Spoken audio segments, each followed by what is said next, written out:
Bonsoir, bienvenue dans RS spécial Dakar, j'espère que vous allez bien. On a beaucoup de choses à vous dire, beaucoup d'images, beaucoup de vidéos. Je me réjouis d'avance de cette émission. Ah, ça va être bien. Anthony, Oui. je l'avais dit hier, Van Beveren, j'ai dit il va faire P1 et remonte P3 au classement général. C'est arrivé. C'est arrivé avant ce qui est arrivé. Mais bon, en tout cas, il l'a fait. Tu Ah oui, il l'a fait pendant quelques minutes, c'est vrai, tu as raison. Et je regardais mon écran, je me dis, mais c'est pas vrai. Il l'a dit et Adrien l'a fait. Bon, Ouais, c'est ça. c'est à ça. Une petite pénalité, mais voilà, je l'avais dit. Voilà, il y a Nostradamus maintenant sur la compétition. Il y a moi. Il y a Donald Dabus. Moyen. Ouais, non, mais en fait, je vais pas jusqu'au bout au niveau des pénalités. Bon, en tout cas, on va vous parler de tous ces classements. Ça a beaucoup bougé. Nous allons parler évidemment de ce sommaire. Pour ce soir, merci pour votre fidélité. Vous êtes nombreux à nous regarder sur YouTube, c'est très très cool. On espère que vous kiffez l'émission. Dites-le nous en commentaire. Et puis pour ceux qui sont là sur Twitch, posez-nous vos questions. C'est votre émission, donc voilà, on est là pour répondre. On va parler des infos du jour. On a mis un piège dans le sommaire. Hein. L'étape de demain. Eh oui, on a pas le bon sommaire. Ah là là. Oh, on avait préparé un beau sommaire et tout, et là voilà. Et voilà. Et Pat Le Guen a chargé le mauvais sommaire. Ah non, mais on n'est pas aidé. Je vous propose. Non, c'est toi qui n'as pas Il se téléchargé. justifie en plus. C'est ça. Bon, je vous propose d'arrêter ce live. Ce Non. sera là, terminé pour aujourd'hui. C'est faux. Ou pas. Bon, on va vous parler des infos du jour, bien évidemment. On va partir, forcément, je dois scroller maintenant, c'est moins évident, de nos ambassadeurs, Bien sûr. des trois qui nous restent. Et on a des très belles vidéos de Valentin Simonet, on va vous expliquer ça. Le classique qui est affiché à l'écran, lui est l'ultimate, bien évidemment, et on va voir où en est Monsieur Serradori. Exact. Et Nasser Al-Attiyah, comment il s'en est sorti. Le SSV, évidemment, la moto et le camion, parce qu'on a des choses à vous dire pour rattraper le temps perdu. Et l'étape de demain, ce n'est pas une étape, c'est du repos. Mais en tout cas, ça ne nous empêchera pas de faire une belle émission dès le lendemain. Et parce que cette deuxième semaine, sera aussi très très riche en actualité et en fait de course. On va parler des infos du jour, Anthony. Par quoi est-ce que tu voulais commencer ? Alors moi, je voulais commencer surtout par cette deuxième étape, partie d'étape marathon. Avec la carte. Eh oui, la petite carte quand même, histoire de dire où on se trouve, puisqu'on va rejoindre Aïle, qui est le point de ralliement pour cette journée de repos. Donc il fallait boucler 428 km de spécial pour arriver donc à Aïle, qui est cette journée, on le voit au nord-est de ce pays sur la carte, journée de repos avant de se lancer sur une deuxième semaine qui sera peut-être un petit peu moins difficile, même si... Tu crois ? Ouais, alors il y a moins de difficultés d'entrée, mais enfin, j'allais dire, pour rejoindre Aldo Adimi, il y a déjà des belles surprises. A priori, on aura l'occasion d'y revenir, mais David Castera a fait les choses bien quand même. Voilà, il y a de la variété. En tout cas... 428 km avant une journée de repos, faut tout donner. Avec le bivouac marathon, qui est un bivouac temporaire, en fait, il n'y a pas de liaison. Donc ça, au moins, les pilotes peuvent partir directement depuis le bivouac qui a été, donc monter de toutes pièces, si je puis dire, avec des structures, on l'expliquait, qui sont mises en place par l'organisation. Et puis, on a la possibilité quand même de faire de la mécanique. Bassiuska, par exemple, qui là est en train d'avoir le sourire, mais faut bosser. Xavier de Soultret, lui, il a moins le sourire, en revanche, avec Martin Bonnet, parce que, on sait qu'il a perdu malheureusement un petit peu de temps. On y reviendra sur l'un de nos ambassadeurs. Mais voilà, en tout cas, c'était une soirée qui n'était pas forcément reposante pour tout le monde. Je pense qu'ils ont dû tous mécaniquer. Ça n'a pas dû être évident. Les images qu'on verra tout à l'heure justement en SSV avec Olivier Pernouet et Benjamin Rivière, elles sont tellement goldées, les images. C'est incroyable. Vous allez voir vraiment l'inside, le Dakar. Vous allez voir, c'est pas une partie de plaisir. C'est tellement difficile. C'est vrai que nous, on voit ça, on se dit, la compétition, mais... Quand tu es dedans, finalement, tu dois faire tu dois prendre une tartiflette, ça doit pas être évident. Ça, c'est sûr. Enfin, la tartiflette, tu la manges pas, mais tu prends cher, entre guillemets. C'est vrai mais en même temps, on a retrouvé l'esprit du Dakar, c'est ce que David Castera veut. Et finalement, on y est. Donc ça, c'est vraiment intéressant. Cette spéciale, elle n'a pas l'air d'être très, très difficile sur le papier aujourd'hui. Mine de rien, quand même, on sait qu'on a quitté les canyons autour d'Alula hier. Et là, c'est les canyons autour de Aïle. Donc attention aux pierres coupantes, attention aux lames de rasoir. C'est pas facile cette étape non plus. Elle a été roulante au début, mais ensuite, ça a pu poser quelques petits pièges. Voilà. Dans les infos du jour, tu voulais nous parler d'un pilote qui roule en famille, c'est Nicolas Cavigliasso. Alors moi, j'aime bien parce que c'est des histoires justement aussi qu'on aime dans le Dakar. En fait, il est aux côtés de sa compagne, Valentina Pertegarini, et Ce qui me plaît, c'est qu'en 2019, il a terminé sur le podium et il a fait sa demande à Valentina. Et ça l'a complètement surprise, évidemment. Il a demandé en mariage sur le podium à Lima en 2019. Et donc maintenant, ils sont réunis. Ils n'ont pas le même nom, mais ils sont mariés. C'est fou. Et ils roulent en famille. Rouler avec ta femme au Dakar, mais si tu as envie de divorcer, mais c'est le meilleur truc à faire. Ou Mais je alors t'avais dit de prendre à droite après le talus. Le Rio, ils avaient dit danger 2, putain. En tout cas, Mauvaise idée, hein. C'est pas une amatrice parce que Valen, comme on la surnomme, elle est championne des copilotes l'année dernière en Challenger en 2024 en W2RC. Donc attention quand même, c'est pas de la rigolade. Et ça a été la première femme à remporter un titre en W2RC en championnat du monde. Donc voilà pourquoi je voulais parler de cette famille donc argentine. Eh ben, très bien, tu nous as parlé de sa femme, et on va parler justement d'une autre femme qui est engagée en Rallye 2. C'est même la seule, c'est Sandra Gomez. Exactement, elle est en moto. Elle est engagée par Fantic. En fait, Fantic, c'est une équipe qui a un projet de soutenir justement les femmes dans le rallye raid. L'année dernière, c'était Jen Daniels, donc on connaît bien en enduro. Eh bien, elle aussi, c'est une pionnière du hard enduro. Hein.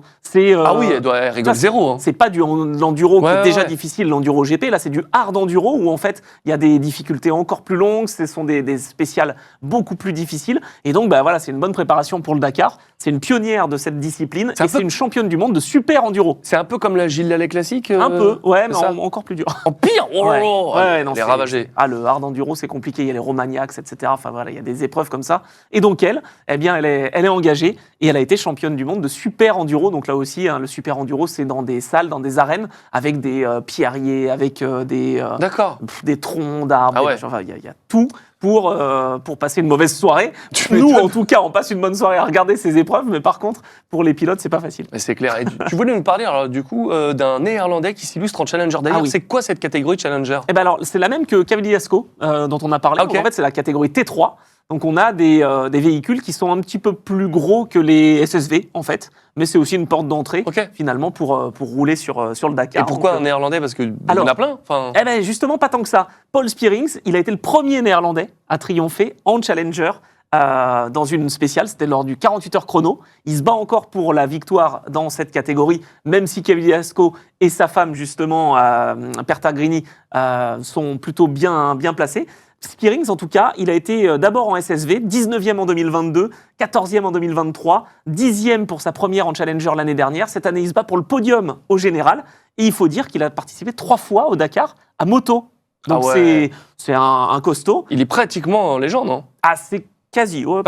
Mais du coup, les Néerlandais, c'était pas eux qui étaient pilotes chez Kamaz, qui trustaient la compétition. En camion, effectivement, il y a eu énormément de Néerlandais. De Roy ou De Roy, tout à fait, exactement. De Roy qui engage d'ailleurs cette année encore plusieurs camions, et on y reviendra tout à l'heure. Donc en camion, on avait l'habitude de les entendre, les Néerlandais. En voiture, seul Bernard Ten Brink a gagné. Donc c'est pas si souvent que ça que les Néerlandais sont au rendez-vous. Et en moto, il y a Frans Verhoeven qui a 4 victoires de spécial entre 2009 et 2013, et Martin Jimink, lui, entre 95 et 98, et sinon, pas d'autres Néerlandais. Donc c'est pour ça que je voulais le souligner. Vraiment, on a des nations qui, cette année, se distinguent. On parlera peut-être dans la deuxième semaine des Sud-Africains, mais ils sont là et nombreux aussi. C'est clair, et on parlera des Français et de Christian Lavieille. Il me tarde de vous parler de Christian Lavieille, il me tarde.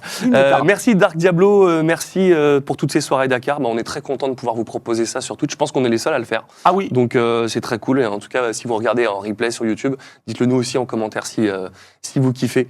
En tout cas, ça fait bien plaisir d'être là tous les soirs en direct. Mais on n'a pas terminé sur ces infos du jour, parce qu'on aime aussi les infos importantes, les infos dramatiques. Tu voulais nous parler. Alors je vais lire exactement ce que tu as mis. Les spéciales sont parfois longues au Dakar. Il faut donc trouver des solutions pour les pauses pipi. C'est pas moi, c'est lui. Parce que c'est moi. Je suis pas rien, monsieur Goodrich, c'est pas moi. Je maintiens le suspense. Non, en fait, je me disais, c'est peut-être la dernière occasion d'en parler aussi, parce qu'il y a des étapes pour certains, en tout cas pas forcément pour les leaders, mais pour des pilotes qui sont un petit peu moins classés, qui passent peut-être 10-12 heures dans une spéciale. Donc comment tu fais ? Tu vas pas t'arrêter à chaque fois que tu as envie. Je pense que quand tu as 8 heures de décalage, tu t'arrêtes. Oui, mais quand tu es parmi les leaders, tu peux pas trop le faire. C'est vrai, comment ils font ? Je me souviens que Sébastien Loeb disait justement que c'était long par rapport à des spéciales de rallye. Lui, quand il part pour 600 km, c'était un peu... Il regardait sa montre, il dit, bon, on est arrivé quand ? En fait, ils ont des poches qu'ils mettent sous la combinaison. Et donc, ils peuvent ne pas s'arrêter. Et au moment de passer les quais ou ce que tu veux, bon voilà, après tu te débrouilles. Bien sûr. Mais en tout cas, il y a cette solution-là. Donc c'est un entre-deux en fait entre ce qu'on dit en Formule 1 ou quand il pleut ou quand il y a des longueurs. Les pilotes, eux, n'ont pas cette fameuse poche. Et donc, malheureusement, c'est un peu plus à l'ancienne. Là, au moins, c'est organisé. Et donc, c'est vrai avec une course à la performance comme ça, je peux comprendre. Et c'est vrai que on n'y pense pas forcément. Et ça paraît logique. Voilà. Mais pas tous ne le font, mais en tout cas, il y a la possibilité. Oui, voilà. Et dernière info, avant de passer à nos ambassadeurs, tu voulais parler de Martin Prox. Voilà. C'est un agriculteur. Et donc, je voulais dire qu'il était passionné, un agriculteur tchèque qui, malheureusement, met pied à terre sur un problème mécanique qui est finalement assez rare, une casse moteur. Il a cassé son moteur au 105e donc en moto, kilomètre. En Rallye 2 ? C'est dingue, hein. Moi, ça m'a bluffé parce que normalement, les motos, elles sont quand même solides. Hein. Et donc, 105e kilomètre, fini, rideau. Donc là, il ne pourra même plus avoir le Dakar Experience. Parce que quand tu n'as plus de moteur, c'est terminé. Et donc, je voulais faire la petite blague, évidemment. Pour un agriculteur, il n'a pas trop jardiné, quand même, cette année. Non, mais juste tout ça pour ça. Non. Il voulait même pas en parler de ce truc. Il voulait juste faire une vanne. J'espère qu'elle est réussie. C'est bien. Bon, écoute, on a terminé pour les infos du jour. On va parler des ambassadeurs BF Goodrich. Alors évidemment, on va parler de Xavier de Soultray.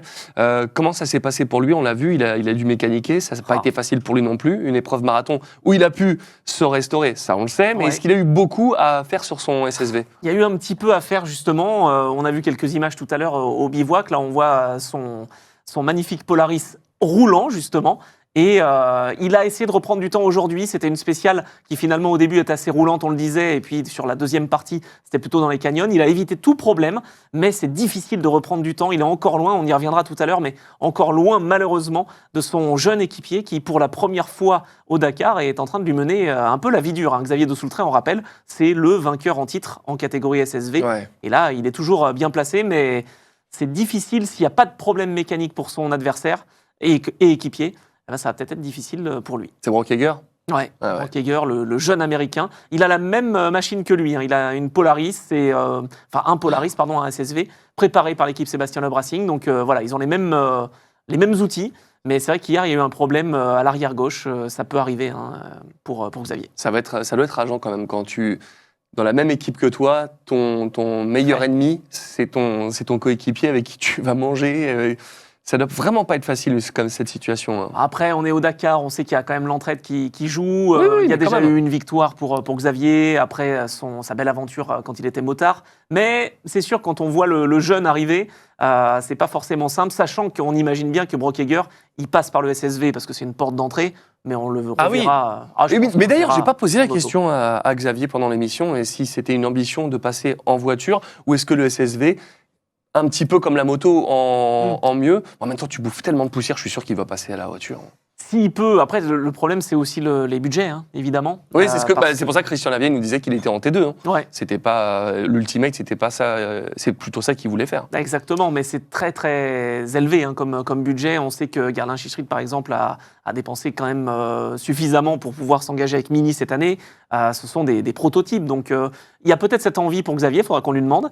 Mais là, pour l'instant, c'est vrai qu'en SSV, s'il arrive à se faire un nom justement après s'être fait un nom en moto, ça serait pas mal. D'accord. On a parlé justement brièvement juste avant de Christian Lavieille. On va leaker tout de suite l'information. Christian a fait P1 en étape et P1 au général de sa catégorie. 1 et 1, ça, double 1. C'est magnifique. Voilà. Quel kiff. Il est au top, voilà, c'était mal parti. Il y a eu des petits problèmes au début du Dakar, mais en même temps, on le sait, ce Dakar, il est extrêmement difficile et il a été lancé déjà dans la difficulté. Mais voilà, avec son buggy MD, c'est parfait, justement. C'est tout ce qu'on lui demande à Christian, et si ça peut terminer comme ça pour la deuxième semaine avec Valentin Sarraut, c'est parfait. Non, franchement, c'est très, très, très bien. S'il peut ramener le championnat, la victoire de sa catégorie, ce serait super bien. J'espère qu'il pourra passer en Ultimate sur peut-être une prochaine édition, mais en tout cas, un énorme coup de volant, un bon gars. C'est clair. Et vraiment, je suis content pour lui, c'est cool. Et on l'avait dans l'émission du 18 décembre, ça c'est très très bien. Et il nous a fait encore une petite vidéo. Ah ça c'est bien, j'ai demandé si on avait une petite vidéo. On a. On regarde ça. La journée de repos, ça n'a pas été une étape marathon simple. Hier on a galéré pas mal en nav. On avait des problèmes de pression d'essence aussi. Et donc on était un peu stressé. Puis aujourd'hui, ça nous a un peu laissé tranquille. Non, Valentin, on a eu 2-3 alertes. Et en fin de compte, ça nous a permis de sortir cette spéciale. Et puis pas mal. Ouais, on a fait du bon travail. On a juste fait une journée 100% claire parce qu'on a fait un petit demi-tour, tout ça. Mais il y a beaucoup d'endroits où les autres tournaient et nous on n'a pas tourné. Donc là déjà, on était contents de nous. Une première semaine un peu difficile, mais on est toujours là et on fera mieux la deuxième. Ouais, la mécanique nous a pas épargné la première semaine, donc j'espère que ça ira mieux la deuxième. Allez, on va vous laisser, puisqu'on a 67 km. On va retrouver l'assistance. Là, c'est une grosse révision pour demain, la journée de repos. Et puis, on vous fera un petit message demain, certainement, sur la journée de repos. Ciao, ciao! Eh ben, salut Christian et bravo encore. Je suis super content pour lui. Moi aussi. Vraiment, Et puis c'est le bon moment aussi de prendre la première place parce que, comme il le disait, il y aura une révision complète parce qu'on va retrouver enfin les mécaniciens et toute l'assistance. Donc c'est très très important d'aborder la deuxième semaine comme ça. Ouais, c'est cool.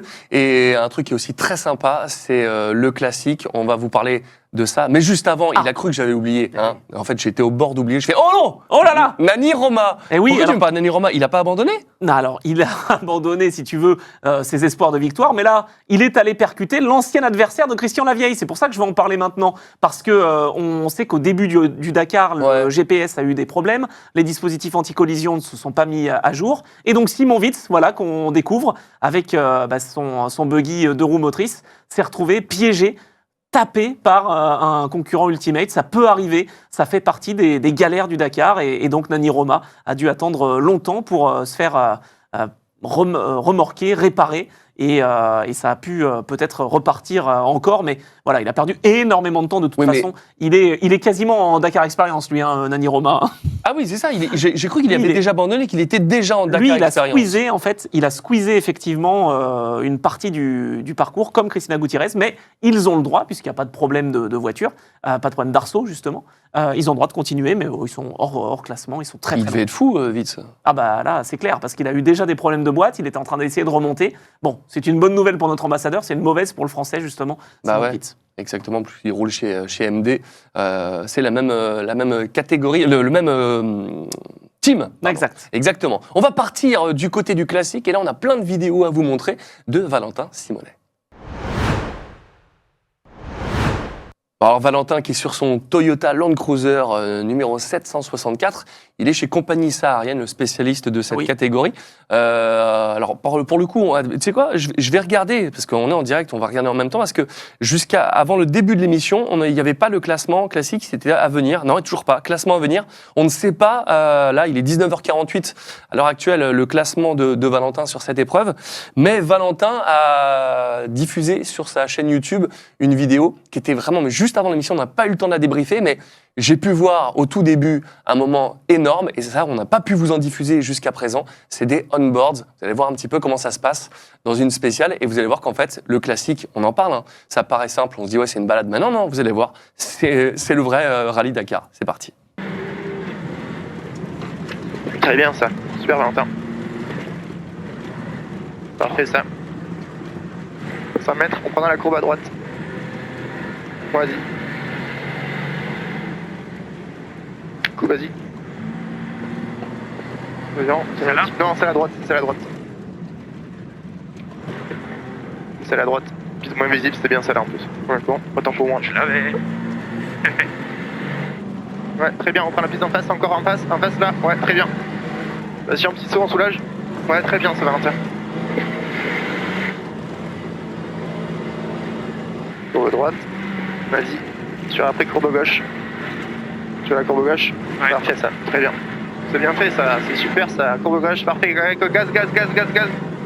Allez, 2 km comme ça. Vas-y, à gauche. À gauche? Ouais, à gauche. Reste sur piste principale. 1 km 9 comme ça. Essaie de dresser sur cette piste, d'accord? Là où tu vois le plus de traces, anticipe.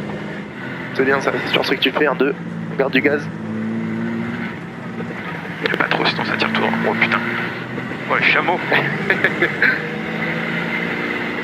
Ça c'est la meilleure voiture, hein, t'en bouges jamais en peine. Putain. Allez les gars, poussez-vous. Allez, 400 mètres. Faire gaffe avec les chevaux. 400 mètres dans le côté. Ah ouais. 400 mètres ouais, attention, chameau. Allez, pousse-toi mon frère.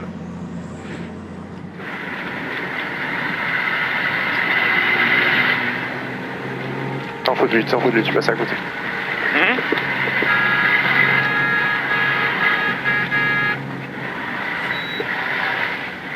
Ouais, super ça. Attends.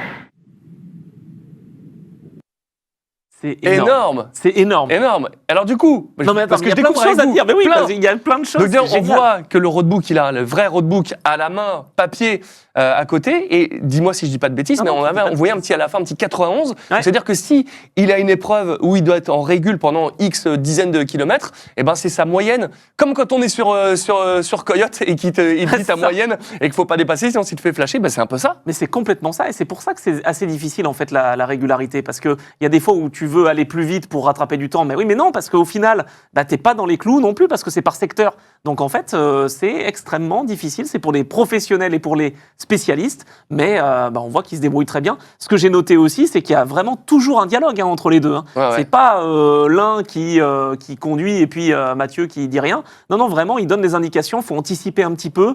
On sent aussi qu'il y a l'encouragement qui arrive. C'est vraiment un vrai travail d'équipe. Là, à ce moment-là, Valentin a raté les traces. Et donc Ouais. Mathieu lui dit non, non, mais c'est à droite là. Là, c'est à droite maintenant. Et c'est- Ah, ok. Parce que Il y a sinon, pas on part beaucoup. dans un mauvais cap. Il y a des moments où on voyait les traces, effectivement, et là, franchement, il faut les suivre. Hein, c'est pas. Et surtout, elles peuvent être fausses, les traces. Bah oui, parce que t'as- n'importe tu peux- qui peut passer là, à cet endroit-là. Exactement, tu peux avoir quelqu'un qui a pris une mauvaise trace et qui a raté un waypoint. Donc en fait, bah, il faut essayer d'aller le plus vite possible selon la limitation dans le Dakar classique, mais surtout pas se perdre parce que sinon, bah, là, c'est rédhibitoire. C'est génial, ça me donne encore plus envie de le faire. Non, mais vraiment. Alors moi, je me rends compte que c'est super difficile de naviguer. Hein. Ouais, non, Alors, ça a franchement, l'air exceptionnel. La vidéo, c'est sur le YouTube de Valentin Simonet. Elle dure 1 heure. C'est un récapitulatif de toutes les étapes depuis le début. Ça commence à l'étape 1. Quand on rentre, je vais aller regarder ça direct. Essayez de vous trouver des petits extraits pour demain parce que franchement, Pour après-demain. oui, c'est vrai, pour après-demain. Parce que bah, c'est goldé, c'est bien produit, franchement, c'est trop bien. Vraiment, allez voir ça, ça a l'air trop cool. Dark Diablo, c'est fou, merci à vous pour toutes ces étapes. On est gâtés, nous ici, dis donc, bah oui, cool case. Bah oui, On est là. alors. Et ça, c'est cool. C'est vrai que ce sont des images qu'on voit pas ailleurs. Non. Ça, on est d'accord. Ça fait plaisir. On est bien, là, on est bien. Valentin, il était 21e au général hier. On espère qu'il est rentré dans le top 20. Et parce qu'il a eu quelques petits soucis aussi. On a eu une story qui nous a partagé. T'en as d'autres? Ah oui, on a tout ce qu'il faut. Parce qu'il y a eu un problème. Et oui, on a beau être en régule et on a beau être en Dakar classique, et ben la mécanique reste problématique. Et voilà, donc l'amortisseur, là, quand tu te dis, bon, bah, je suis pilote, c'est super, est-ce que mon navigateur est mécanicien? La réponse est oui. Donc, heureusement que Mathieu Monplaisir est là. C'est pour ça qu'il a choisi un mécanicien comme navigateur. Bah oui, mais évidemment. Évidemment. Enfin, quand tu as un copilote, s'il ne sait pas mécaniquer, si tu es une chèvre comme moi, tu t'en sors pas. Sinon, je vous propose Pablo Moreno, le copilote de Cristina Gutiérrez. Il est pas mal, il paraît. Oui, tu m'étonnes.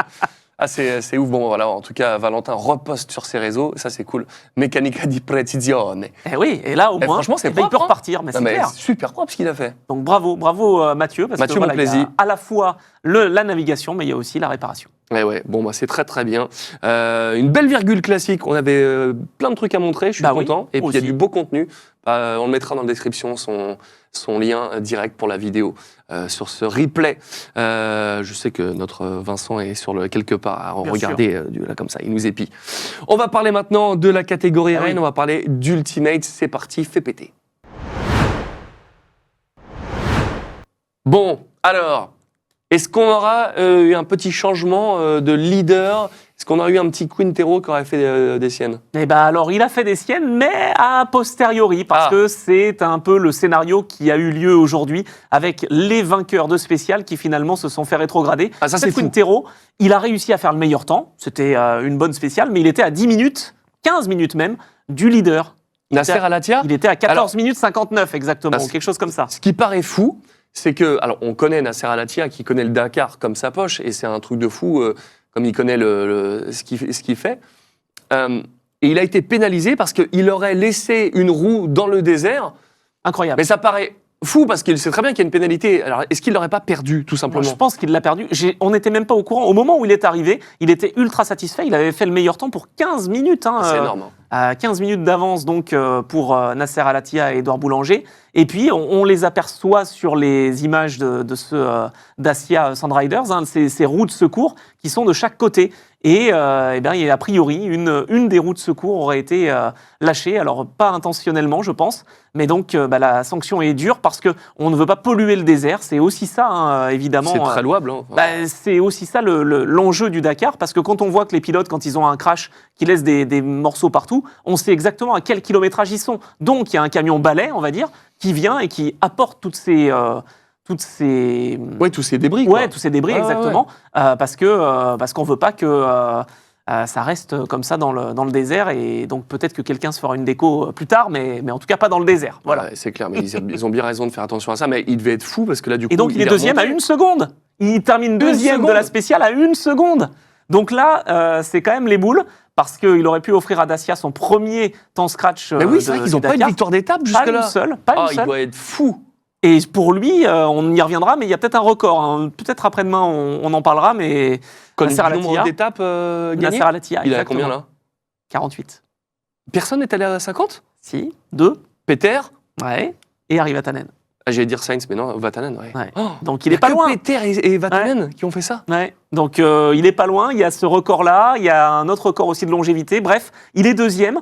15 minutes de pénalité en raison d'une roue de secours manquante à l'arrivée, ça fait quand même mal. Il était parti 19e aujourd'hui, il était gaz en grand. C'est ce qu'il a dit, hein, c'est ce qu'il a déclaré. Voilà, ces roues de secours que l'on voit, il y en a peut-être une qui, malheureusement, s'est fait la malle, comme on dit. Il va devoir s'adapter. Son seul choix, c'est d'attaquer maintenant. Voilà ce qu'il a déclaré, Nasser Al-Attiyah. Il était plutôt satisfait avant l'étape de repos. Et donc, il y a eu quelques petites galères, mais au moins, le quintuple vainqueur de cette épreuve est encore en course, hein, là aussi. Il est 4e du général à 35 minutes de la Tegane. Et justement, là, c'est la magie du direct. Le classement est arrivé pour le classique. Il a rétrogradé, malheureusement. Mince. Valentin, il est passé P26 au général et il nous a fait une étape, donc la dernière. Je vais vous dire ça tout de suite. Ça doit être dans les. Passe d'ultimate à classique, on fait. Ah ouais, mais c'est le direct. Mais voilà, exactement. Et c'est le direct. Vas-y, vas-y, continue parce que le temps que je le trouve. Oui, mais le problème c'est que moi j'ai construit quand même mon petit laïus. P31. Bon, voilà. P31 de l'étape. Bon, ça change de Mathias Ekström qui lui fait P3 pour cette spéciale. Eh oui. Mathias Ekström sur son Ford, il arrive à 8 secondes simplement du vainqueur de la spéciale, donc cette Quintero. Il a perdu un petit peu de temps dans la spéciale, mais enfin il reste quand même toujours à l'attaque. Il n'a pas pris beaucoup de pénalités depuis le début de ce rallye. Je pense même qu'il n'a pas pris du tout de pénalité, hein, Ekström. Je vais quand même vérifier. Non, pas de pénalité. Donc, c'est solide hein, pour le pilote Ford.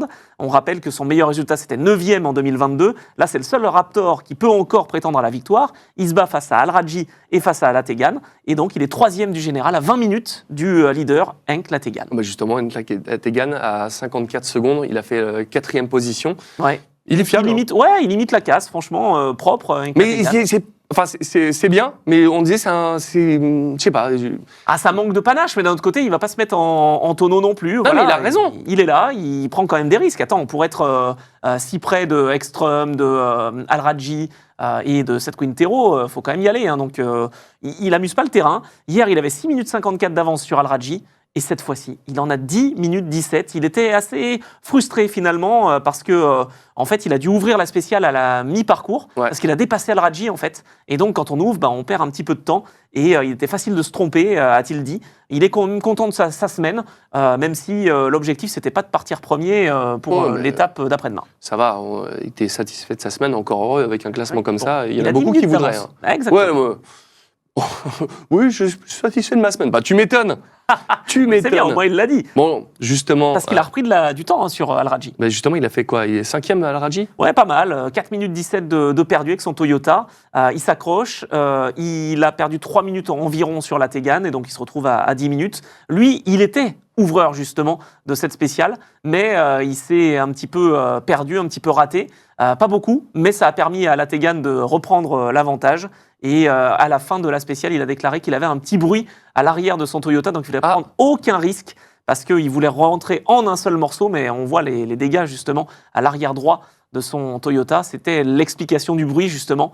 Il y a eu un petit choc et donc il va rallier le bivouac sain et sauf pour la deuxième semaine. Il y a des paysages incroyables. Souvent quand je regarde à la télé comme ça, je me dis est-ce qu'ils ont le temps de se dire waouh, c'est trop beau là, ou finalement Je pense qu'ils ont même pas le Non. temps de se dire ça. Et que ce soit les motards ou les autos. Ouais, je pense que tu le calcules à peine, tu fais, ouais, c'est bien. Ok, de droite 200 mètres, ça doit être vraiment Je pense frustrant que quelque part. peut-être en SSV ou peut-être dans des catégories classique, où peut-être. tu sais, ou en classique, même s'il faut quand même rester concentré. Très bonne question sur le chat. Est-ce qu'ils ont un nombre de roues, de pièces maximum pour tout le Dakar ou c'est illimité niveau matériel? Alors, Alors c'est pour pas le matériel, c'est pas illimité, illimité forcément, mais je pense que je ne sais pas si justement BF On qui est demandera partenaire justement. sur la. pense pas Peut-être qu'il y ait- qu'ils nous regardent savoir si Pas sûr si qu'il y ait un nombre de roues camion limité. et qui peut en donner autant qu'ils veulent s'ils ont des soucis. Je sais pas. On va se Si- renseigner. Voilà, Ouais, c'est on va une voir bonne si question. Si la réponse arrive. Il en a peut-être en pris une direct. de trop et hop, il l'a lâché. Non, mais je sais pas. Ouais, c'est une bonne question. C'est Très vrai. bonne question. Tu peux même pas poser la question d'ailleurs. On est parti du côté de la France et Ah. ça fait plaisir. Mathieu Serradori, bon, premier Français au général, mais par contre, il a perdu un petit peu. Un petit peu de temps, ouais. Après, il était à moins d'une dizaine de minutes du podium provisoire. Maintenant, il est à 25 minutes du podium. Ouais. Alors que le leader de cette spéciale, donc on le disait, Al-Attiyah, a été pénalisé de 15 minutes. Donc c'est-à-dire qu'il aurait perdu encore plus gros sur ses adversaires et notamment sur Al-Attiyah.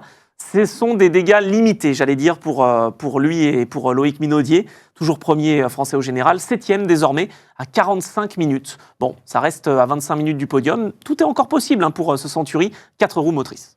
Ah oui, 4 euros motrices, ouais, c'est vrai que. Et oui, parce Ah, qu'il il y est a habitué aux deux. peut-être moyen. Hein. Je pense qu'il y a moyen. Est-ce que tu crois À voir. jusqu'où il pourrait monter, tu crois? J'aimerais 3e, ça serait pas mal. Ce Mais il serait faudrait beau, hein. compter à ce moment-là sur peut-être des problèmes pour soit la Tegane, soit le Raji. Je pense qu'Ekström va rester sur le podium, il est quand même solide et il fait pas d'erreur. Donc à voir. Il y a aussi Al-Attiyah. Ça promet une deuxième semaine intéressante, soyez là. Ouais, c'est ça. Mais là, je regarde justement le classement général qu'on verra après. C'est vrai que pour Mathieu, ah ouais, il y aura peut-être quelque chose à faire. Il a 45 Ouais, je minutes. pense. Et Il a 20 minutes du podium, 25 minutes du podium. Ouais, 25 minutes. Et la P4 est à 10 minutes. Ah ouais, ça pourrait Pourquoi être pas. très très cool. J'aimerais bien. On en parle tous les soirs. Gerlin Chichrit, le pilote de Tignes, 10e du général maintenant à plus de 1h38. Bon, Ouais, là, du il a coup, perdu mais 18 P10, minutes. Ouais. Aujourd'hui. Il a perdu 18 minutes aujourd'hui. P10, c'est pas mal, mais c'est loin, quoi. 1h38, il a aucun espoir de mieux figurer. Enfin, ses P10, espoirs... c'est vachement bien. Ouais, non, il visait le podium. Non, c'est pas Je vachement crois bien. qu'il visait Je pense. un P5 minimum. Ah ouais, je pense qu'il était parti pour ça. Et là, non, ça s'est mal engagé. Alors, c'est pire pour son équipier, hein, évidemment, Ouais. Guillaume de Mévius.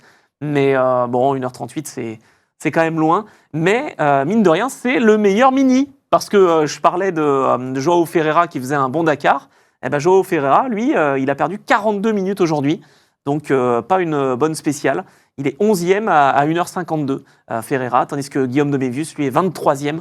On l'a vu à l'instant sur les images, à 3h50. Ah ouais. Oui, plus aucun espoir. Ça commence à faire beaucoup. On nous demande le classement de Witz, mais je scroll, je n'arrive Ah non, mais pas à le Witz, trouver. le Et il problème, est c'est que- 85. Ouais, bah, il s'est fait percuter par Nani Roma. Donc, de toute façon, 85 au général.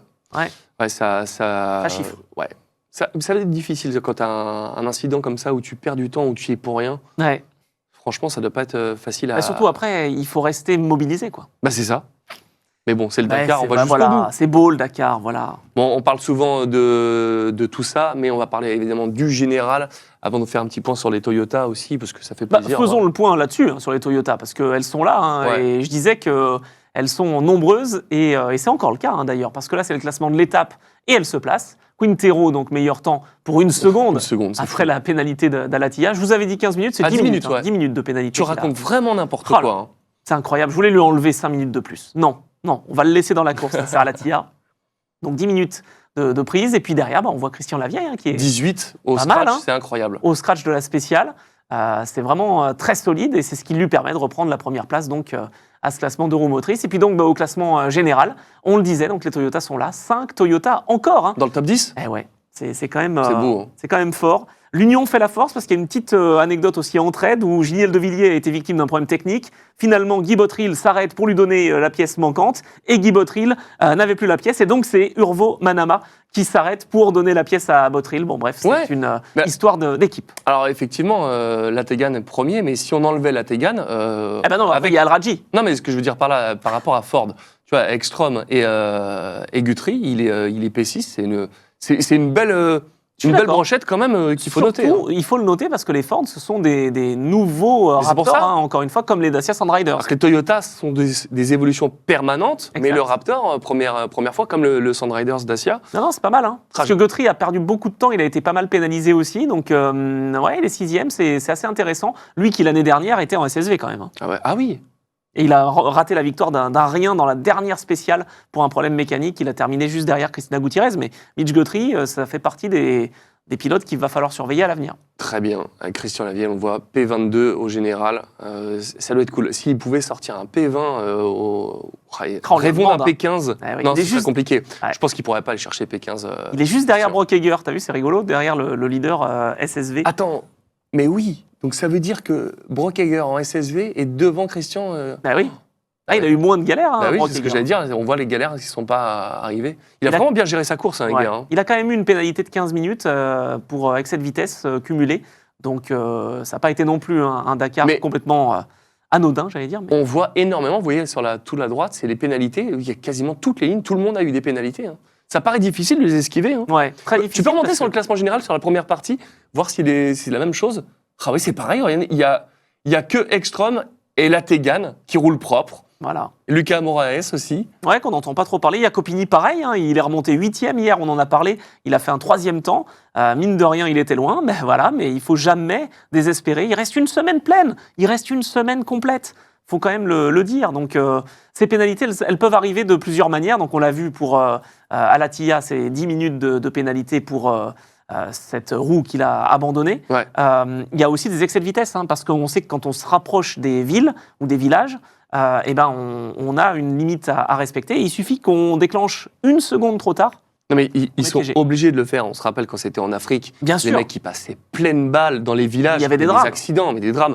Et heureusement qu'ils font ça parce que ça serait n'importe Mais quoi. ça en devient très très pénalisant aussi pour une petite seconde. Ah, Parce mais ils sont obligés. on repousse. Non mais là ils sont obligés. C'est comme quand tu te fais péter au radar Ouais. à 80 au lieu de 80. Bah oui, mais t'avais la marge de sécurité qui était C'est là. vrai. C'est obligatoire. Sinon ils Ouais. s'en sortent pas. Et là pour le coup, bon bah ça fait des changements au classement, mais c'est bien normal. On part maintenant du côté des SSV. On va parler de Xavier de Soultret, mais pas que. J'ai l'impression que tu fais des copier-coller. Comment ça? Chaleco Lopez, C'est P1. faux. C'est Qu'est-ce vrai. qui se passe? Comme hier. Pareil. Ah ouais, j'ai C'est fait un fou, copier-coller, j'avoue, parce qu'il a gagné hier et il regagne l'étape aujourd'hui. Alors il est très loin, hein. On rappelle qu'il a perdu plus de 2h40 dans la 48 heures chrono, mais c'était censé être sur ce Can-Am l'adversaire principal des Polaris Bien sûr. chez Sébastien Loeb Racing. Hein. Donc il le prouve. Deuxième victoire d'étape pour Chaleco Lopez. Il l'emporte avec 20 minutes d'avance sur Brock Hager. Donc c'est quand même un bon résultat, sachant que dans cette spéciale, il y avait peu de possibilités, mine de rien, de creuser les écarts. On l'a vu en Ultimate, les écarts sont très très resserrés, hormis Alatia qui a dégoupillé et qui aurait pu prendre 10 minutes d'avance. Mais en SSV, c'est très très serré. Il remonte 4e au général quand même, hein, Chaleco Lopez, à 2 heures quand même de Brock Hager. Ah ouais. Énorme. Brock Hager P2 à 20 minutes 48. Et du coup, Xavier de Soultret, 20 minutes 51, 3 secondes de plus Ouais, que c'est rien. Brock Hager. Ouais. Oui, mais le temps de perdu, hier, il a été perdu hein, sur le problème mécanique qu'il a connu, un cardan notamment cassé à l'arrière gauche et un bras arrière de suspension. Bon, difficile hein, d'avaler cette nouvelle, évidemment, pour Xavier. Il faut rester focus. On ne sait jamais. Il a eu un problème. Brock Ah oui. Hager peut en avoir un. la Attends, semaine il est prochaine. parti 14e ce matin. Donc Ouais. ça veut dire qu'il peut remonter, continuer à remonter. C'est peut-être celui qui est le plus talentueux de tout cela, avec Brock Hager qui fait bien sa course, Chaleco Lopez qui remonte lui aussi. Mais Non, Ouais. il y a du niveau hein, en SSV, mais voilà, on sait que ça peut arriver, ça peut tomber sur n'importe qui, j'allais dire, un problème mécanique. Donc voilà, on ne sait jamais. Il est là, en tout cas, il reste. Il est à 1h20 de Brock Hager, donc au général. Il est 2e, Xavier. ouais, c'est ça. Xavier, il est 2e au général à 1h18. Et Lopez, lui, il est P4 sur ce général, mais on le verra tout à l'heure. On reste avec nos Français. Ah oui. La 6e position pour Florent Vessade et Nicolas Ray. Pas mal. C'est le 3e larron de Ouais. chez Sébastien Loeb Racing. Ils ont eu le problème dans la liaison, on l'a dit, donc ils sont très très loin au classement. Ils perdent 33 minutes sur cette spéciale, mais au moins ils sont à l'arrivée et ils continuent le Dakar, donc c'est parfait pour nos Français. Cocorico, j'allais dire. Et on va parler aussi d'un autre Français qu'on aime bien, deux d'ailleurs, hein, puisqu'ils font équipe, Olivier Pernot et Benjamin Rivière. Ah bah oui, alors là, on a Ah, on va des se images régaler. à vous montrer. Il y en a tellement, mais Je vous en mets encore. c'est complètement fou. Je sais même plus ce qu'on a. C'est quoi Envoie. Envoie. Salut! On vient d'arriver à la moitié de l'étape marathon de 48 heures. Le pilote du jour, c'était Benji, qui a super bien roulé. Et là, on est donc là où toutes les voitures sont garées, dans l'ordre de leur arrivée. Donc nous, on est à peu près 100e sur 160, je sais pas combien. Youpi! Et là, il y a les grosses voitures. Là, il y a les grosses voitures officielles, les Ford. On voit qu'ils ont utilisé leur pneu de secours. Ils sont toutes garées là. Il n'y a pas d'assistance. C'est que les camions d'assistance qui peuvent aider, mais qui sont pas encore arrivés.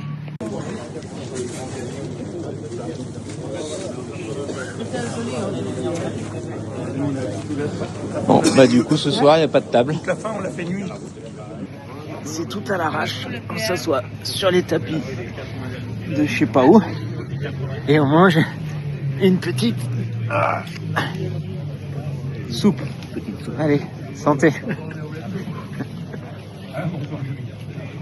Ils ont l'air À de la vôtre. tellement être fatigués. Ah bah oui. mais D'ailleurs, il a sent- confondu la 48 heures chrono avec la marathon. Enfin bon, c'est n'importe quoi. Non mais il a l'air au bout, Olivier, mais ça doit être épuisant. Mais c'est vrai que c'est je disais- impressionnant ces images, hein. Non, Très mais impressionnant. Très impressionnant parce que déjà on se rend compte quand même qu'il y a un petit peu de confort. Mine de rien, je parlais de ces structures qui Ouais. étaient faites par les organisateurs, c'est celle-là.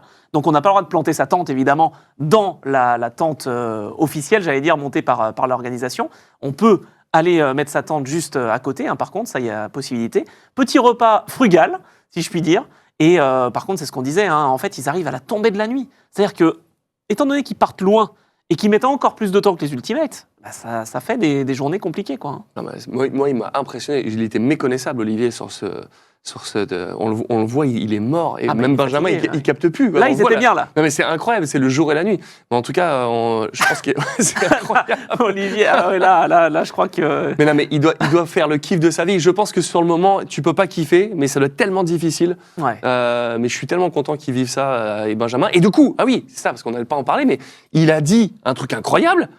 Tu sais pas de quoi je vais parler? Non, pas du tout. Il dit, Benjamin, c'est lui qui Oui. a roulé aujourd'hui. Ça, Il j'ai a pas super compris. bien roulé. Ça veut dire que Qu'on avait raison. en SSV, on peut changer de pilote. Bah, je l'ai appris à ce moment-là, parce qu'on nous disait dans le chat justement, mais non, mais vous revoyez vos classiques, on peut plus changer de pilote. Bah, j'étais donc persuadé qu'on ne pouvait plus changer de pilote. Bon, ça me rassure d'un autre côté, parce que je me dis, effectivement, si Benjamin est allé avec Olivier, il y aurait eu des petites galères, si tu veux, s'ils n'avaient pas échangé de volant. Donc voilà, peut-être que c'est que en liaison, je sais pas, on va essayer d'en savoir plus. Ouais, parce Mais que ils ont donc piloté tous les deux. ça, c'est un game changer. Parce que si on peut en switcher en SSV. Ah bah là, on y va tout de suite. Ouais. Là, Là, l'année vraiment, prochaine, on y va. on essaie de se renseigner demain pour le savoir à la reprise. Et il y a une question aussi qui est très intéressante sur le chat. Et comment ils apprennent leur heure de départ le lendemain? Est-ce qu'il y a un tableau comme quand on est en compétition, tu vois tes heures de qualif, ton heure de pré-grille, c'est tout simplement comme ça? En fait, bah oui, c'est tout simplement ça, parce qu'à la fin de la journée, bah voilà, on sait selon le classement, si on inverse les positions, bah voilà, évidemment, on sait que si on a terminé premier, on part dernier. Si c'est pas le cas, bah en fait, on sait qu'on part dans l'ordre où on est arrivé. Si on a eu des galères, on peut même partir après les camions et après tous les concurrents. Donc ça, c'est vraiment une journée où on s'apprête à perdre beaucoup de temps. Mais oui, en fait, on le sait. À la fin de la journée, on sait à quelle place on doit repartir. Et donc après le briefing avec son équipe, hop, feu. Parfait. On regarde le classement? Bah oui. Alors, on va regarder un petit peu le classement en détail. Moi, je vous dis que c'est Brock Hager qui est en tête. C'était Ah non, ça c'est le classement de l'étape, voilà. Exactement. Nous Donc, piège. Xavier, ouais, c'est ça. Voilà, le classement général. Xavier de Soultray, il a eu Deuxième. pris une pénalité. Très peu de pilotes qui n'ont pas pris de pénalité. Ouais, aussi. 1h18, compliqué du coup de revenir sur Brock Hager. Ouais, mais encore une fois, attention, parce que il peut y avoir un problème pour Brock Hager. Moi, ce que je veux souligner surtout, c'est qu'il n'y a pas eu vraiment beaucoup de soucis pour Alexandre Pinto.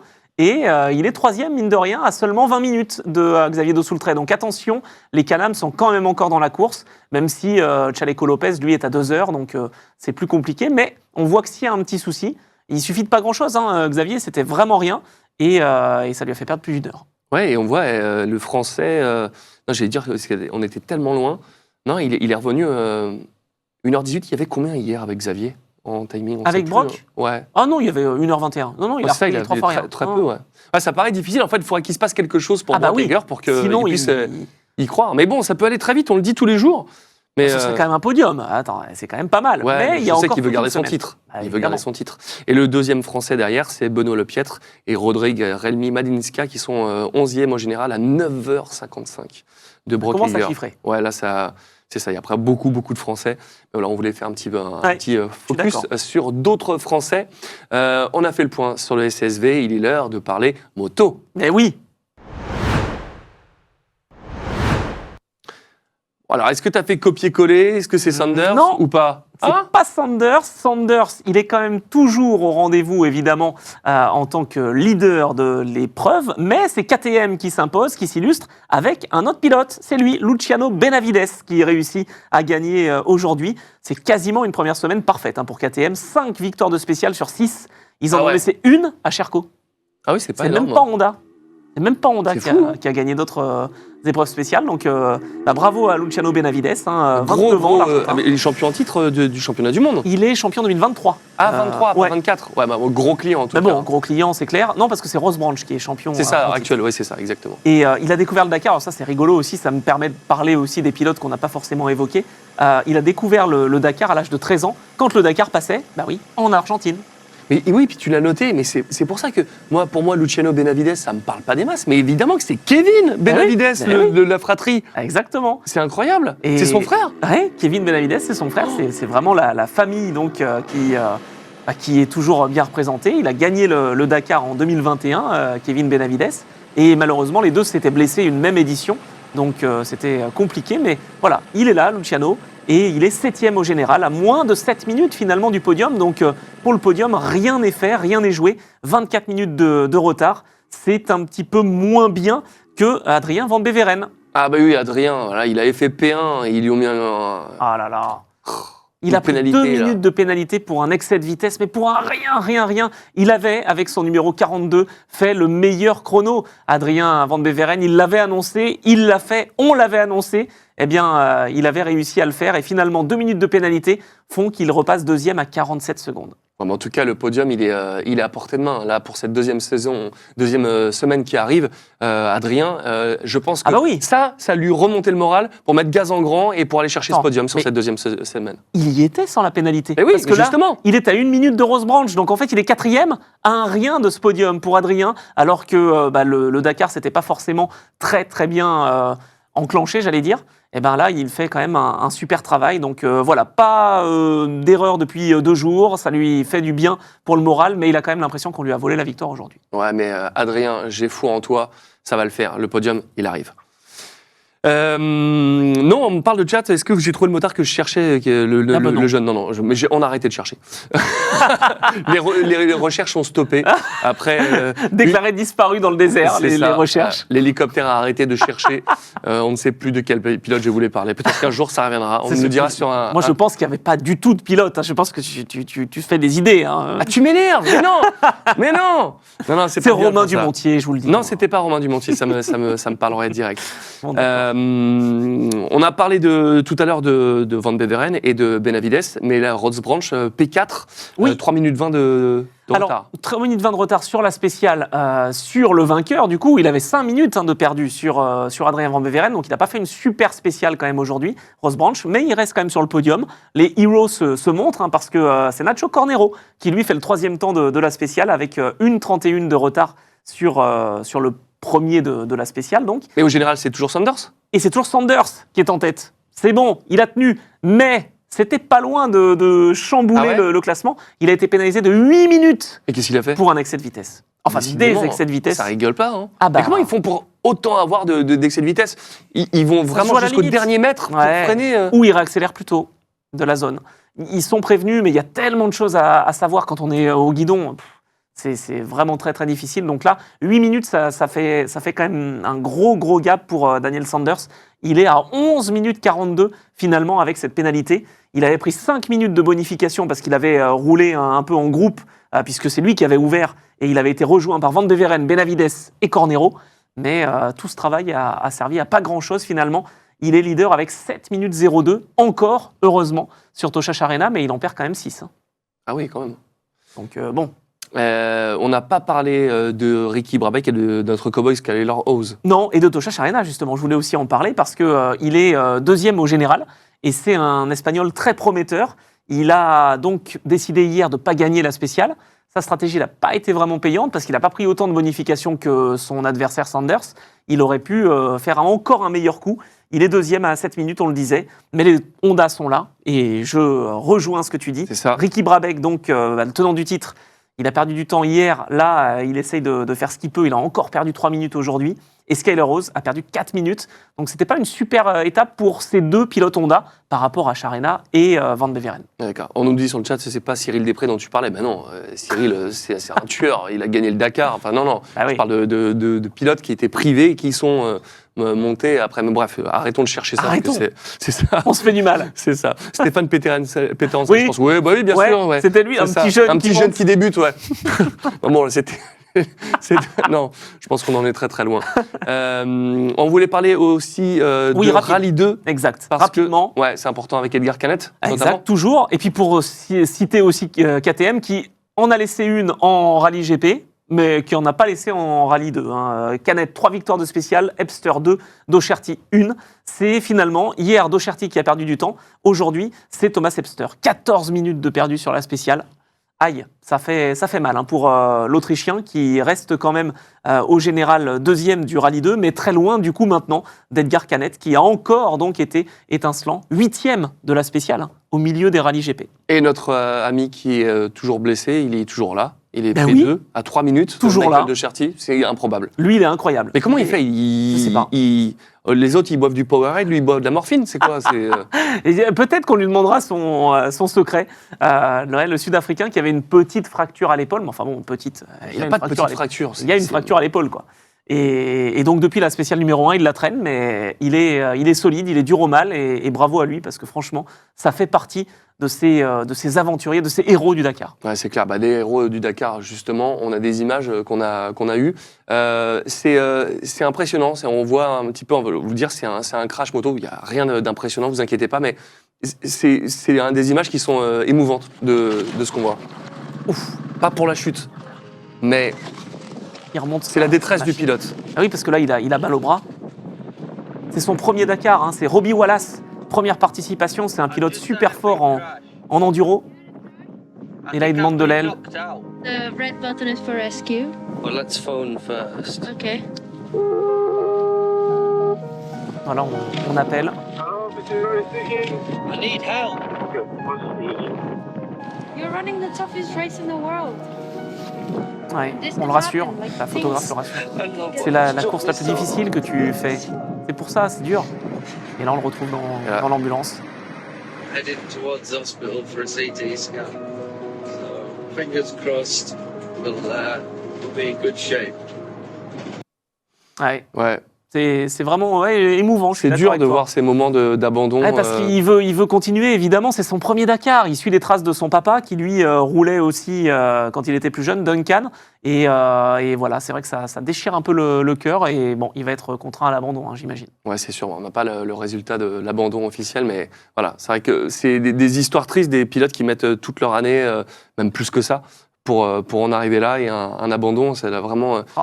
Quand tu fais des compétitions, voilà, tu repars avec ton camping-car, mais le rallye raid, c'est vraiment un truc à part. C'est entre soi et soi-même. C'est un investissement personnel.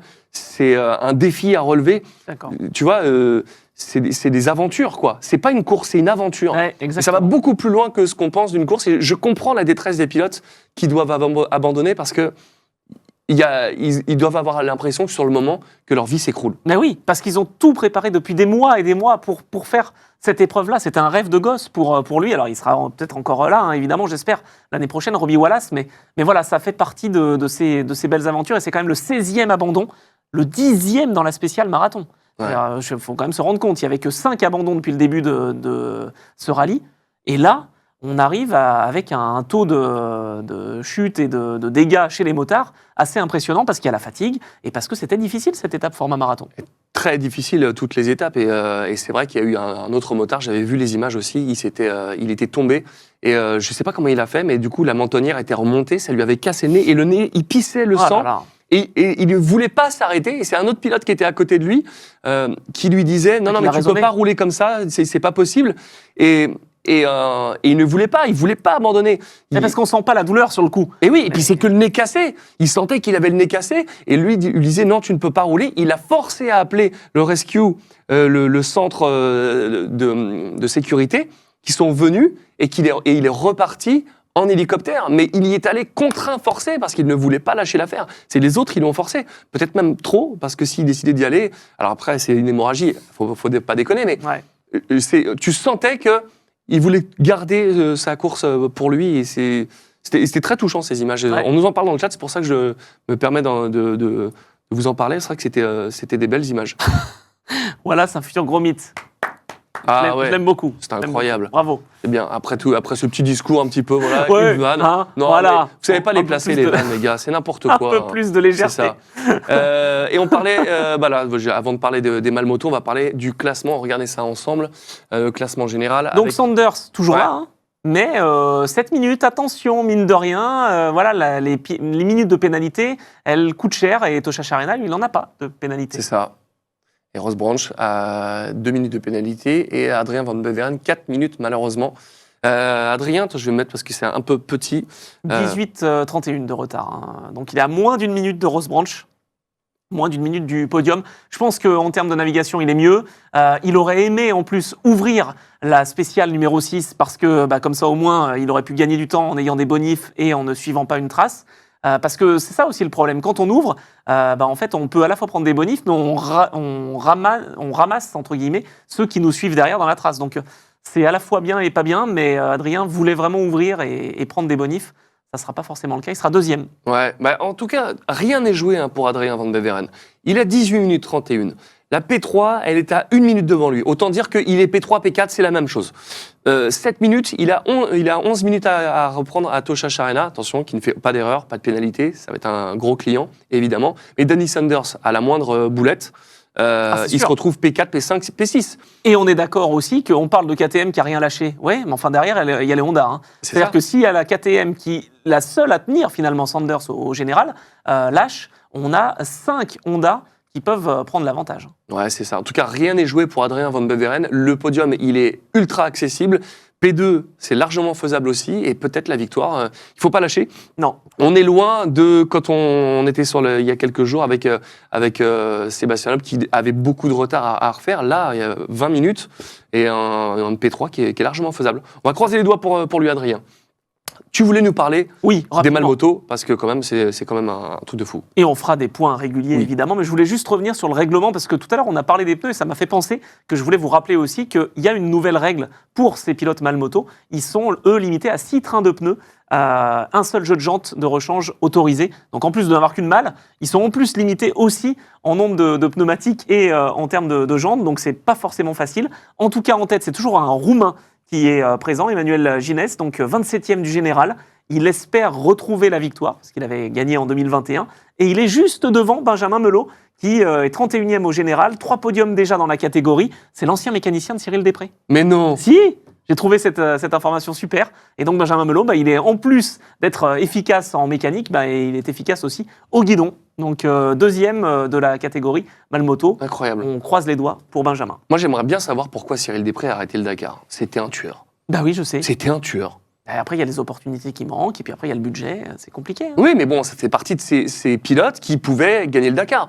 Je ne sais pas combien de gars de sûr. Dakar il a gagné Després en moto. Ah bah oui, non mais après il est passé en voiture, c'est ça. Mais je aussi. sais. C'est le moment Mais- où il passe en voiture, tu veux peut-être plus revenir Évidemment, à moto, quoi. oui, mais non, mais je te parle pas de ça. C'est pour dire que le mec, quelqu'un qui gagne en moto peut gagner en voiture. Oui, Euh, même si c'est pas si facile. Toby Price c'est par ce que- exemple. Voilà. Mais loin. il a la possibilité de le faire. Donc, du coup, je suis très étonné de le voir ne plus être faudra qu'on lui sur demande. les courses forêt qui viennent pour qu'on lui pose la question. Mais j'aimerais franchement qu'il puisse revenir à un moment donné. Ça fait partie de ces légendes. Et j'espère que Peter reviendra lui aussi. Oui, moi j'y crois. Ah ouais, ce serait beau. On a fini pour ça, mais on va vous parler de camions pour terminer. Eh oui, mais limite, j'allais partir sur l'étape de demain. Aussi, on peut faire, mais on va faire un petit point rapide. Les, Bah les oui, quand camions, même. le Quand camion. même. On veut du camion. Et ben c'est Martin Matchik qui a réussi à faire la meilleure performance aujourd'hui. Et il a fait un grand coup parce que sur son camion au châssis qu'il prépare lui-même, le vainqueur de l'année dernière, pourrait être le meilleur successeur à sa propre couronne, j'allais dire. Donc avec son camion numéro 600, il s'est battu face à Alès Lopreis sur le 601. Alès Lopreis qui a perdu très gros, plus de 2 heures pour le pilote De Roy. Ah ouais. Ça te parle, De Roy? De Roy, bah oui, évidemment, les pilotes néerlandais, les Kamaz, les légendes. Voilà. Quand ils étaient là, mais tout le monde savait que tu commençais le Dakar, tu sais que tu as déjà perdu, parce qu'ils étaient là. Mais ce qui est dommage, c'est quand même que Lopreis, il a été lourdement handicapé, j'allais dire, sur cette spéciale. Il espérait pour sa 19e participation pouvoir s'imposer. Bon, là, je crois que c'est un coup d'épée dans l'eau. Et c'est finalement Michel Van Den Brick qui a fait un bon travail avec le camion numéro 602 là, qu'on a aperçu. C'est beau, on se croirait à un monument de Valais, là. C'est pas mal, hein? C'est ouf. On est dans les canyons, on est vraiment bien dans ce désert, justement, depuis donc 2020. Mais c'est monument de Valais, c'est incroyable. Voilà, ce sont des canyons, mesdames et messieurs. Oui, autour de Haloula, autour de Haïl, on a vraiment ces images magnifiques depuis l'Arabie Saoudite. Et c'était l'objectif aussi de l'Arabie Saoudite, accueillant le Dakar, voulait montrer aussi la richesse de son territoire. Ah, mais c'est très très bien vu. La prochaine étape, c'est le Grand Canyon et l'arrivée à Vegas, bien évidemment. Eh ben oui. Pour un Paris, ça. Dakar. Je sais pas, il doit y avoir une ville de Dakar, j'imagine, aux États-Unis, parce qu'il y a une ville de Paris. Donc. Oui, c'est vrai. Bon, en tout cas, les camions, toujours des très belles images. Pour l'étape de demain, à moins que j'ai oublié quelque chose, non? Non, c'est bon. Très bien. Alors, c'est l'étape de demain, c'est repos, mais l'étape d'après-demain. Oui, mais justement, et du coup, on a eu la question dans le chat et je ne l'avais pas oublié. Est-ce qu'il reste des étapes pièges jusqu'à l'arrivée? Il y en a quand même un petit peu, alors moins qu'en ce début de rallye, mais on sait qu'en repartant de Haïl, justement, on a ces fameux canyons, donc il y aura des pierres très tranchantes, limite des lames de rasoir, donc attention. 600 km de spécial. Exactement. Elle est énorme cette épreuve. En fait, c'est ça, c'est que c'est assez roulant sur la deuxième partie, mais il ne faudra pas se faire piéger d'entrée. Donc ça va être ça, plus la difficulté, c'est sur la longueur, finalement, elles vont être un petit peu plus longues. Là, on voit de Haïl à Al Douadimi. Al Douadimi, la boucle autour, ça sera le 12. Et puis ensuite, on dira à Riyad chez Yazid Al-Raji, parce que l'année dernière, l'étape de repos était à Riyad, il avait accueilli tout le monde. Ouais. Cette année, c'est pas chez lui, l'étape de repos. Et puis ensuite, on aura autour de Shubaïta pas mal de spéciales aussi. Et attends, avant de couper cette carte, ça se trouve où l'Empty Quarter? C'est après Riyad, justement? Oui, exactement. Donc là, c'est vraiment c'est de la taille plus grande que la France. Donc là, l'Empty Quarter, on est d'accord que ce n'est que des dunes, il n'y a rien, il n'y a plus de village, il n'y a plus rien. Quart vide. C'est pour ça, c'est vraiment littéralement le quart vide, il n'y a plus rien à l'intérieur. Exactement. Mais voilà, et tout ce qui peut se passer, on en parlait, pour revenir à Van Beveren, pour Mathieu Serradori, concrètement, quand il va falloir faire 200 bornes dans les dunes, à passer dune sur dune sur dune. Il faudra avoir le bon cap et il ne faudra pas se faire piéger. L'année dernière, Adrien Van Beveren avait gagné le 48 heures chrono qui avait lieu justement dans l'Empty Quarter. Mais forcément, il a gagné le Touquet je ne sais pas combien de fois. C'est un spécialiste du sable. Donc attention. Non, mais ça va le faire. Cette deuxième semaine, vous allez voir Mathieu Serradori, il va revenir et en tout cas Adrien Van Beveren, ça va le faire et on espère que Christian va tenir bon. Je ne sais pas comment, pour le coup, avant de se quitter, comment ils vont faire pour le Dakar classique dans l'Empty Quarter. Quand tu auras des dunes, il va falloir les passer. Quand la 2 chevaux qu'il y a dans le classique, je crois qu'on a des images là-dessus, Arthur, si tu les as encore, la 2 chevaux qui n'arrivait pas à passer une dune qui était comme ça. Mais comment ça va être comme les dunes vont être comme ça? C'est pour ça qu'ils ont un parcours aussi un petit peu aménagé. Il est venu 10 fois, il est venu taper 10 fois la dune, il n'arrivait pas. Ben non. Mais qu'est-ce que c'est que ça? Mais mettez-moi un tigre dans ce moteur, là, enfin. Comment ils vont faire pour passer dans les dunes de l'Empty Quarter, le Dakar classique? Vraiment, je ne sais pas comment ils vont faire. Qu'ils se fassent tracter. Les Land Cruiser, j'ai moins de soucis, mais la 2 chevaux... Non, mais la 2 chevaux, là, on part avec un handicap déjà. C'est pas facile. Donc là, on a des stratagèmes quand même pour essayer d'y aller. Et puis finalement, il n'y a pas assez de puissance. Donc là, hop, voilà. Coup de frein. Non, mais vous vous rendez compte la taille de la dune, ce qui va être dans l'Empty Quarter? Je pense qu'il doit y avoir un tracé spécial parce que là, ok, celle-là, il est gaz en grand depuis en bas, depuis 10 bornes avant. C'est ça, vas-y, soude. Après, tu as des Mitsu comme ça, où le Luc Alphand pouvait rouler avec ça. Évidemment que ça grimpe partout, mais ils sont pas tous sur un pied d'égalité. Hein. Là, tu vois, ça grimpe partout, il est insensable. Ah oui, c'est ça. Non, mais c'était le team de soude à l'époque, donc là, il faut souder. Là. On y va, quoi. Je pense que les étapes dans l'Empty Quarter où il va falloir sortir les pelles à 2 ensablage toutes les 3 minutes, quand c'est comme ça que ça s'arrête pas, et ça va être une horreur pour tenir. Ça va être très difficile, en tout cas ça va être passionnant. J'espère que vous avez kiffé cette première semaine de Dakar avec nous. En tout cas nous c'était passionnant. Vraiment il me tarde de voir ce que ça va donner ces passages dans les dunes. Je pense qu'on aura beaucoup de surprises. Merci encore d'être aussi nombreux sur YouTube à nous regarder, c'est très cool. Laissez-nous des commentaires, on les lit tous. Anthony, un petit pronostic sur le Dakar, qui va gagner? Deuxième semaine qui va être assez chargée. Je vais mettre une petite pièce sur Enta Tegan, allez, parce qu'il le mérite depuis longtemps et qu'il fait un Dakar propre. Mais attention, rien n'est fait parce que je pense qu'un Al-Attiyah est plus que motivé. Ah oui, moi c'est ce que j'allais dire, un Al-Attiyah. Et puis victoire d'Adrien Van Beveren en moto, Oui. bien évidemment. Évidemment. Bon, en tout cas, merci de nous avoir suivis en direct pour ceux qui étaient là sur Twitch. On vous retrouve après-demain, 19h30, pour la deuxième semaine Repos de ce demain. Dakar. Oui, repos demain, on ne sera pas là. Parce que oui, nous aussi, il faut qu'on se repose un petit peu. Merci de nous avoir suivis, et merci à Bev Goodrich, et on se retrouve après-demain. Salut et vive le Dakar.